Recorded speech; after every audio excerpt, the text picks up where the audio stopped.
Hey, howdy, how's it going? My name is Bennjipie. I know a lot of you have heard about it, maybe some of you have played it, or you might be someone that is wondering if the game is actually good or not. I'm talking about Ready or Not. It's an intense tactical first-person shooter that has you and up to 4 of your friends becoming a SWAT team, and you get to defuse hostile situations. There are a lot of things that have stirred up around this game, and it all started with the console release that happened quite recently. Ready or Not is known for being quite a graphic and disturbing game. There's a lot of explicit material that has either been censored or toned down due to the game launching on consoles. I'm not only going to take a look at the issues around the game, but review the game itself and give my honest opinion. I will say that despite these changes, and most likely due to me joining after the console release, I have enjoyed playing the game a lot. It's pretty fun solo, nothing really sticks out as a glaring problem, and the funny moments between my friends and I are some of the most fun times I've had this year. Before we dive in, I would like it to be clear that this video is not sponsored, and we will be talking about somewhat sensitive topics. I won't flat out name them, but just like Ready or Not, the content might be slightly suggestive to very disturbing topics. So if you don't like that, you have been warned.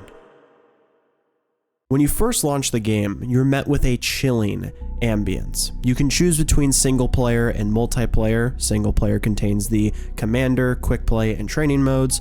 Training is for anyone new to the game, it's basically just a tutorial. Quick play is the more casual solo experience. You just load up a mission and can reset as many times as you want until you're happy with how you did in that mission. Commander mode is pretty much like the hardcore story campaign, the more proper solo experience for the game. You can't reset, your squad mates can get stressed out or need therapy, they can die in action and it takes them time to recover, and any mistake you make will stay on the mission that you were in. Like if you wanted to, you could just get up and leave. You don't even have to finish it. You walk right to the exfil instead of closing the game. And if you die during a mission, it really messes with the mental state of the other officers working with you. You get full customization over your squad mates. You can trade them out for others and unlock more as you play. Something I thought that was pretty interesting is certain officers bring certain perks to your squad. This one is able to bring someone back to life if they die during a mission. This officer lets you always kick down doors with one try, and this officer gives a higher chance for people to drop their weapons if they're armed. There's a bunch more other perks that are available. Those are just a couple that I'm listing off. All the officers you can make a part of your squad have names, bios, serial numbers, different voices. They aren't just guy number 1 or cop number 3,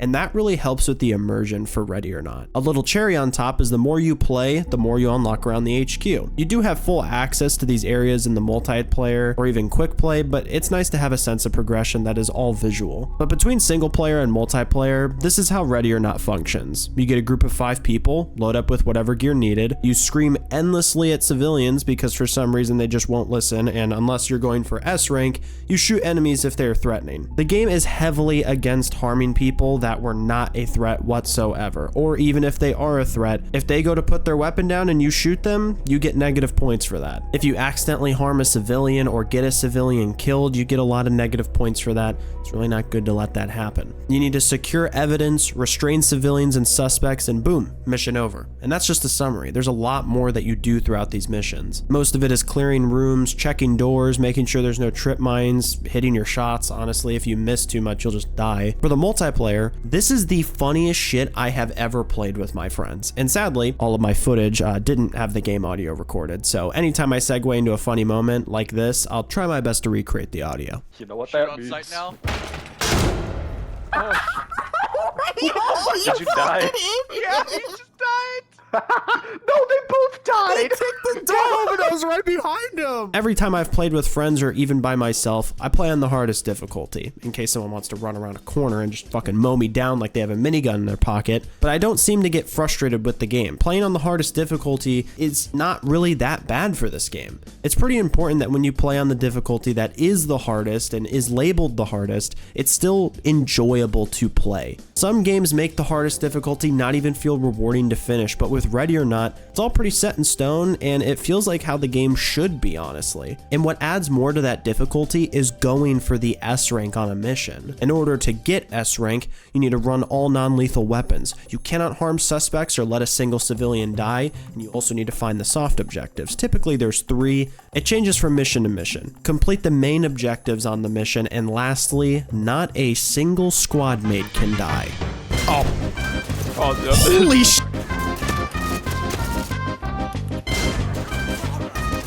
Okay.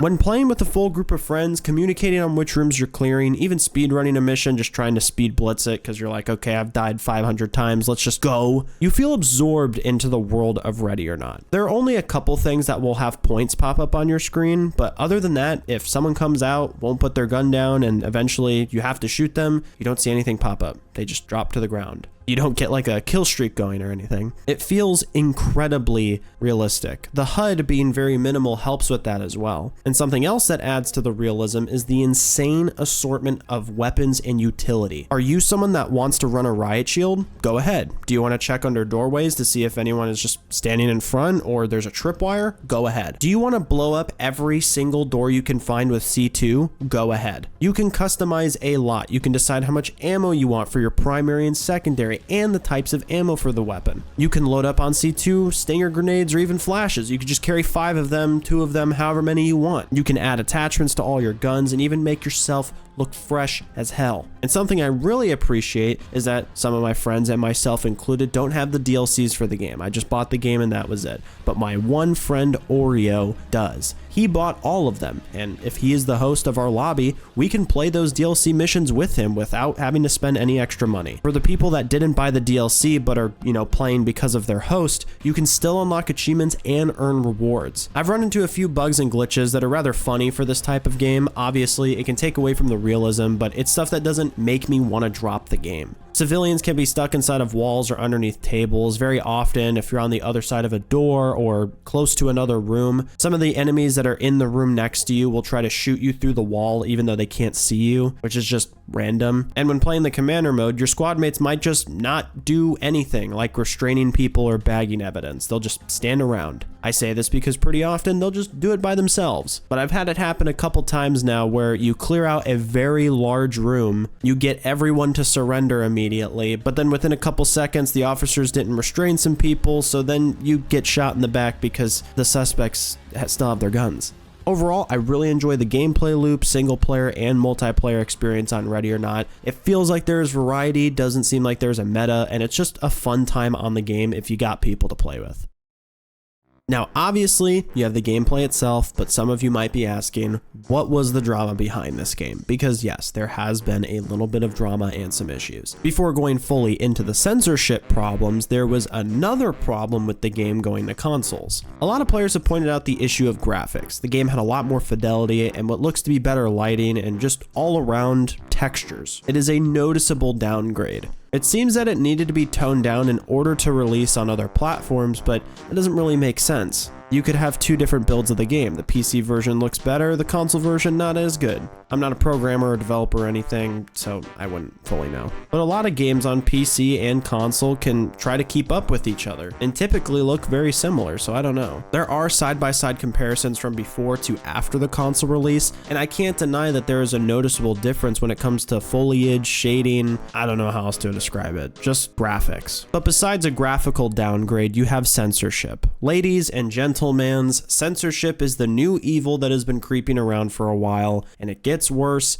as the days go by. The internet itself is dealing with a lot of censorship, and now games are starting to get hit with it as well. As someone that barely watched content on Ready or Not and didn't exactly care for the game before the console release, my opinion is on the side of, if it's not broke, don't fix it. Realistically, I don't think the actual changes itself are the issue, but more the fact that Void Interactive, the developers for Ready or Not, willingly went out and did it without any sort of communication with the community beforehand. With censorship, after making the changes to certain parts of the game, PC players weren't given the option to refund from what I can tell, and weren't given any sort of toggle to go from not safe for work to safe for work, or literally anything to see what the game was like before. And I get that not everyone wants to see that kind of stuff, and that's fair. But again, that was what a toggle would be for. And you can't really use the excuse of, well, the game is in early access, so they can change the game as much as they want. It's subject to change. Because Ready or Not was fully released in December of 2023. Void gave their reasons as to why they made the change, and realistically, it does make a little bit of sense. It made it easier and smoother for them to release on consoles. It was just a much better transition. And clearly, this was an objectively good decision since they sold 1 million units for the game. But the problem is that the game is not for a younger audience. This is like Call of Duty banning you in voice chat for saying the word fuck.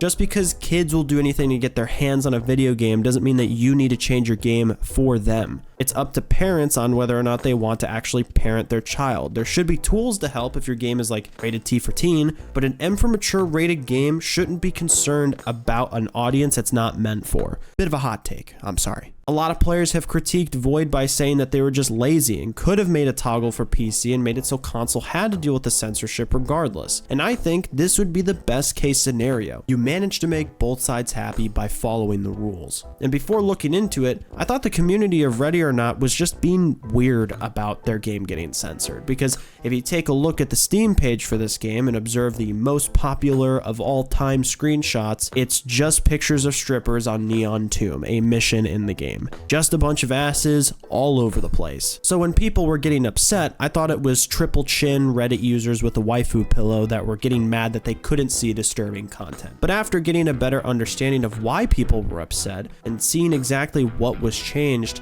I'll let you decide whether the community is right to be angry. The best two examples are these photos on the level 23 megabytes per second and this child that is specific to a level called Twisted Nerve. I will come to my defense and say I, quote unquote, do not enjoy the original looks to everything before the censorship. But I do believe that if the game is about tackling very stressful and realistic situations that may come off as intense or disturbing, you need to stick with that because it will set a standard for your game. These photos were originally labeled with the word minors, and they clearly looked much different. After the console release, this was changed to just say photographic evidence and show a list of names in comparison to what it was before. Kind of makes the person we're arresting not seem as bad as before. In Twisted Nerve, I will not be showing any actual images, but this is pretty much just the level right here. There is a girl you're here to rescue. Originally, she was convulsing, and after the update, they made her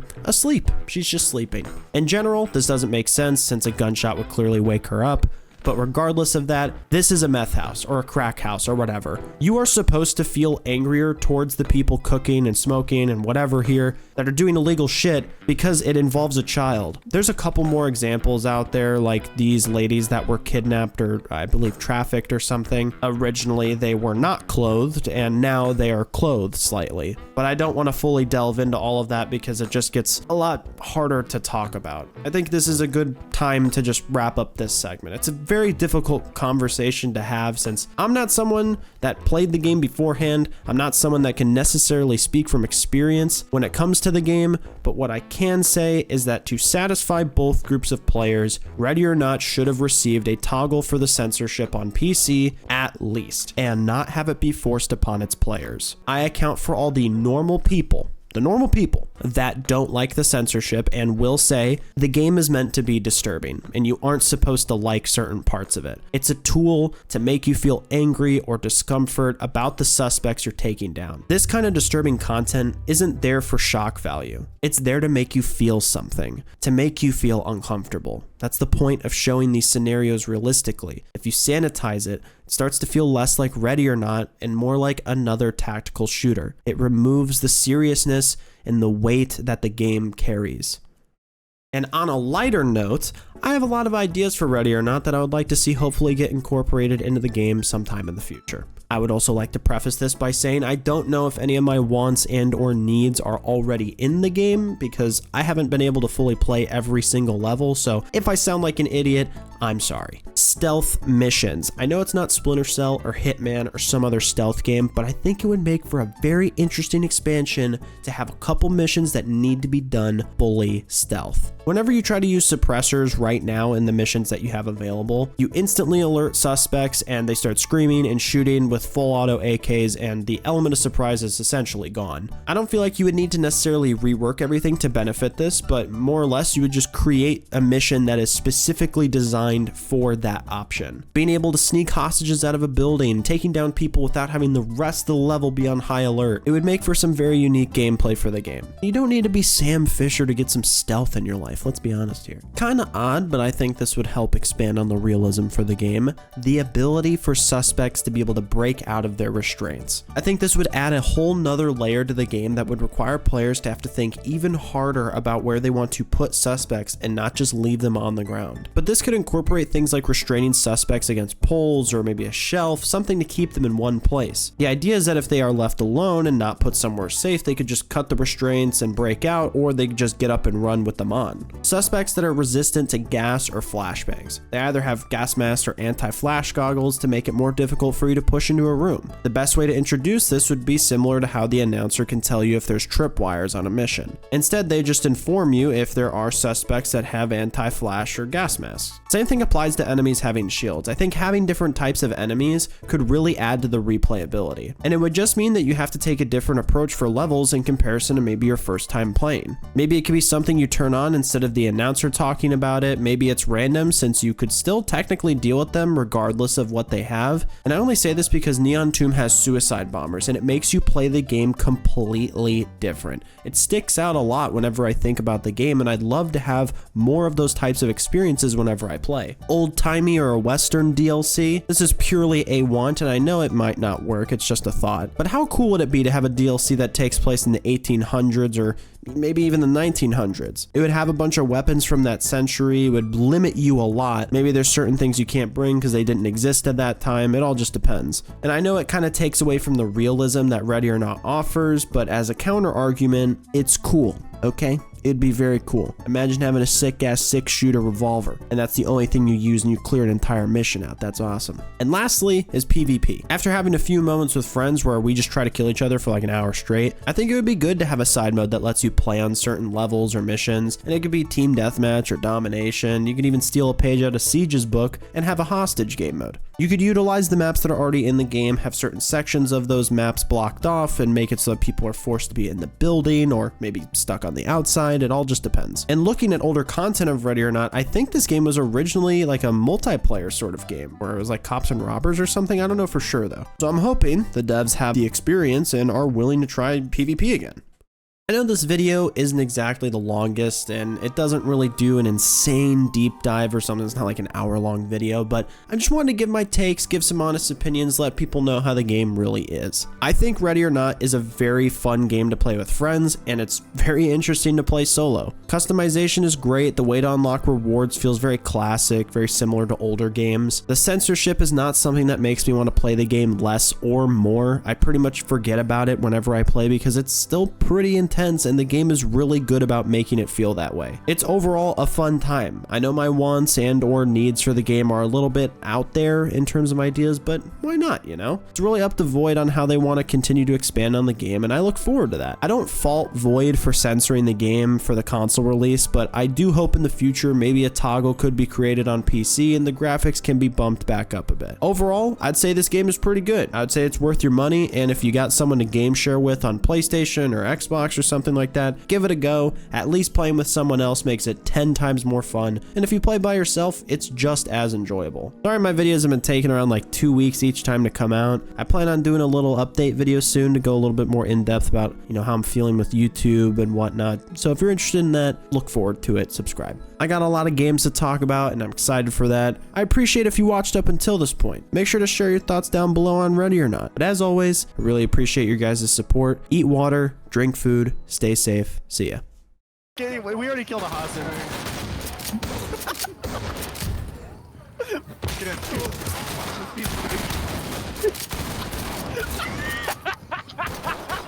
in.